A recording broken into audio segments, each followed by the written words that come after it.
Red Wings fans, stand up. Yeah, we gonna throw them wings up, wings up, wings up. Show the league that this is our time. Let's make the city proud. We gon' win the Stanley Cup, Stanley Cup, Stanley Cup. After that we gonna party. We gon' show everybody. We show them all around the world. We show them all around the world. We show them all around the world. We gon' throw them wings up. We gon' throw them wings up. Your faces around here? Yeah, I've been here a couple times in the summer, so good to be back. How exciting is it to get to play in your home city?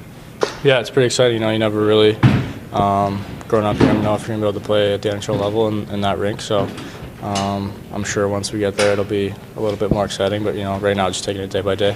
How many people are you expecting? I'm not really sure exactly, honestly. Didn't have to get too many tickets because a lot of my buddies already have season tickets to watch the Flames, so, you know, probably meeting up with them today and nice to catch up with them and probably go back to my house tonight. So you had such a strong start in your little 10 games last season. Is this more of the grind that you think you can kind of anticipate at this level, especially as a rookie? Yeah, you know, it's obviously the best league in the world, so you can't expect to do well every night, but, you know, just continue to get better and sort of, you know, consistency is something I need to work on and you know, get more comfortable as we play. So just looking to yeah, you know, get more comfortable each game. Is one of the keys for you also just to be more comfortable going to your shot more? Yeah, you know, just getting into the areas where I can be able to get my shots off and have that shooting mentality. So I think, you know, just learning and watching from the other guys on what they're doing and how I can apply it to my game is something I need to continue to do. Now, how do you maximize what you do best when you are faced with somebody who's a big physical defenseman like a Tyler Myers last night? What's the way to get around that?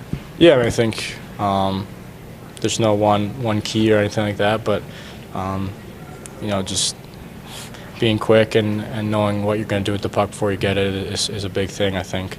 You know, when you're holding on to the puck too long and they have time to sort of wrap you up and use their strength on you, you're at a real disadvantage. So just, you know, being quick with your decisions and making sure you're moving the puck. You've like ascended levels so far in your career. How long do you think it usually takes you to kind of feel comfortable at a pace and physicality level at each kind of step?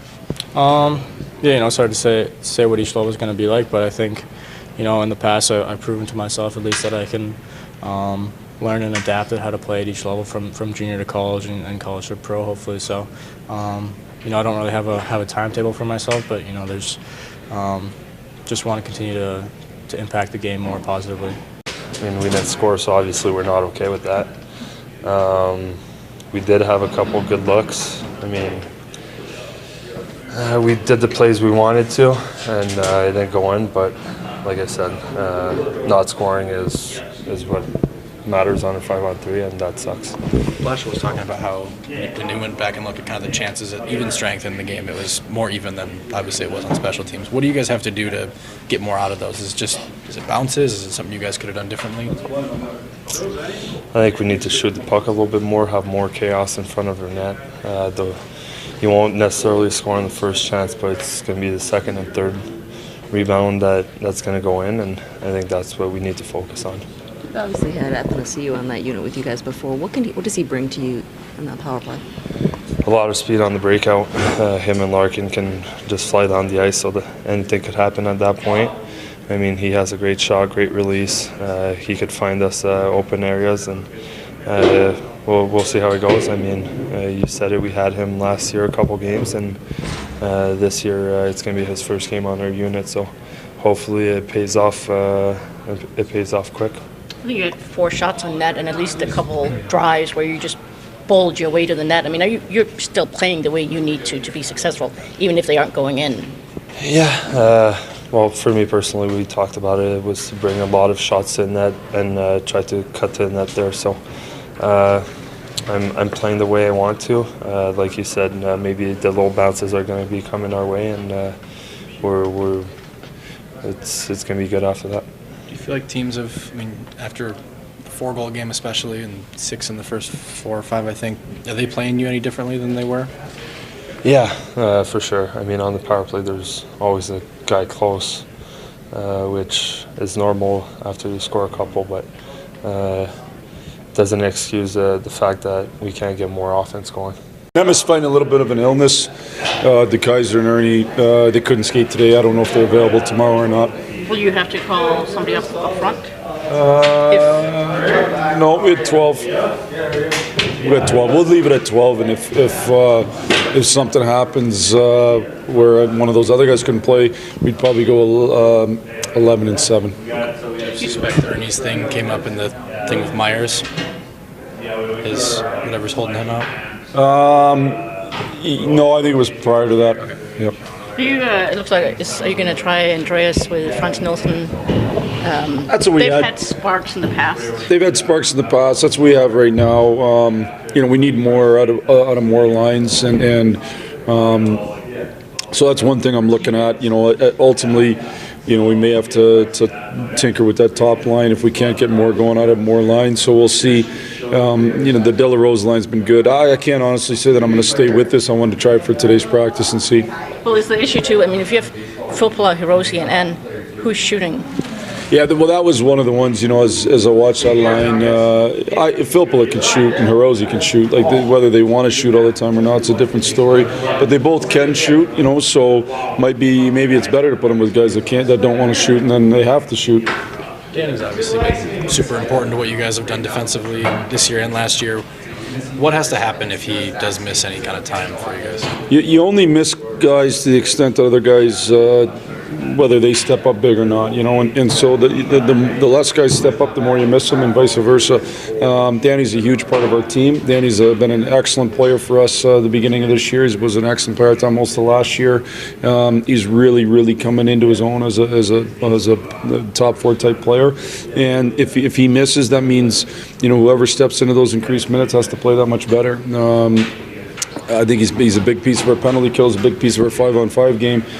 He breaks us out of our end well, so other guys got to step up. On an individual level, did you like what you saw yesterday from Anthony Mantha? I thought he had some shifts where he really just powered his way to the net. Yeah, he did power his way to the net a few times. The game's funny. At the end of the game, the chances are 10-9. Where we really lost the game was on specialty teams, and you give up 3 power play goals and you don't score. The game wasn't as one-sided as the score was 5-on-5. Well, it wasn't at all. I think we outchanced them 7-4. So we had moments of stuff that we did good. I thought in the end, though, we got to be extraordinary in our compete and our sacrifice. Sacrifice shows in blocking shots, compete shows in winning battles and physicality, and I thought they outcompeted and out-sacrificed us a little bit, and that can't happen, especially on the penalty kill there where we didn't block enough shots. I was reading this morning that you don't like the phrase two-way player. There's winning hockey is the one you like, but what's the difference there? Well, I think two-way is a is that the right word? Connotation? Is that right? I went to Ferris, yeah. I think two-way, actually Ferris is a great school, I shouldn't say that. I think two-way, at the end of the day, two-way has this aspect like it's not an offensive player, and that's crap to me. I think the best players in the world are two-way players, but to me they're the best winners. I think Sidney Crosby's always been a winning hockey player. He plays both sides of the puck. Is he perfect? No, but he plays both sides of the puck. I think, our goal here is to develop our guys to the best winning hockey players they can be, not to develop point scorers. There's guys that score points in this league that never win, that never play on winning teams. That's not what we want. We want guys to develop into winning hockey players that play on winning teams. And so to do that, you have to play both sides of the puck. You have to create way more than you give up because you can't just create the same. The scoring chances against always seem to magnify more than the ones for, unless you're just super talented where they go in so much for you. We're trying to get our guys to make sure they're the best two-way players they can be, which to me is the best winning hockey players they can be. Do they go hand in hand? Yes, they go hand in hand. I just think sometimes negative connotation with two-way is like, well, that's not what people want to be. That's crap. That's exactly what people should want to be. People mean it as really one way, and that way is just the defensive. Correct, yeah, correct. Yeah. With the power play, you think FNSU up on that top unit will help? Originally, going into the season, I wanted to have Athanasiou on that unit, the way they left, and his injuries in the preseason didn't give him enough reps, I didn't think, and so we gave Hirose a chance there. But obviously our percentage is no good. I thought actually the power play was going fine for a while, even without the percentage, but now it's starting to really sputter. So Athanasiou is a real dynamic player, can make plays on his own, and I think he can do a lot of things with other people. So I'm hoping it helps both units click a little bit. I got to get the other unit out there more. I think Phil Hronik is one of the better power play players we have, and he hasn't been out there enough.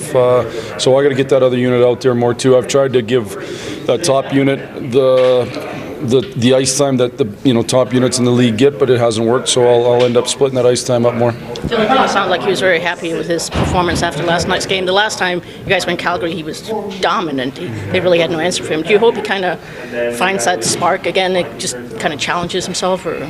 Well, I know he always challenges himself, to be honest with you. He hates losing and he wants to win, and I think he puts it upon himself lots of times to do that. And so I'm hoping he comes out flying tomorrow, but flying in the right way, winning pucks, pressuring the other team, but then slowing down in the D zone and the breakouts. That's where he's got to make sure he does a real good job slowing himself down in D zone and breakouts, and then flying everywhere else on the ice. How do you balance the 3 games in 4 nights with the practice? Trying to. We won't pregame skate tomorrow. We won't pregame skate the next day. Other than that, we had a 30-minute practice today. That wouldn't have been very hard. So we're managing our energy that way. Other than that, you got to play every game to win, and I think our guys are fully equipped to do it. That's why you work really hard in the preseason to make sure you're in great shape. Were you okay with how Hirose looked yesterday, or? It seemed like he at least had a couple possessions in the O-zone. He makes, he makes some plays. He's not a big guy, so he needs to be dynamic in his playmaking. And at times, they have some big D, and at times it was hard for him, and at times he did a good job of making some plays. If we can spread out the lineup a little bit, that might give him an opportunity to not go against the Tyler Myers type D every night and be a physical mismatch. So it's just something. At the end, Taro's body is what it is. He's got to find a way to be really productive with his skill set, or somebody else takes those roles. And so we'll see. Is this maybe kind of the more like the adjustment period you would have expected to see when he first came in last season? Yeah, he had such success early last year that you hope that can continue, but there's going to be ups and downs. So he's faced with a little bit of a down right now, and now he's got to go out and he's got to be great on the power play, and he's got to make plays. I think he tries hard, but he's got to ultimately be super effective. What's the key just to put yesterday behind you and kind of look ahead to tomorrow's game? Today's a new day. I always feel that. I think what you want to do is you want to learn from yesterday. You want to get better today. And so we had a little video session. Hopefully we learned from yesterday. Hopefully we went out and got better today. And now let's take on the challenge of tomorrow.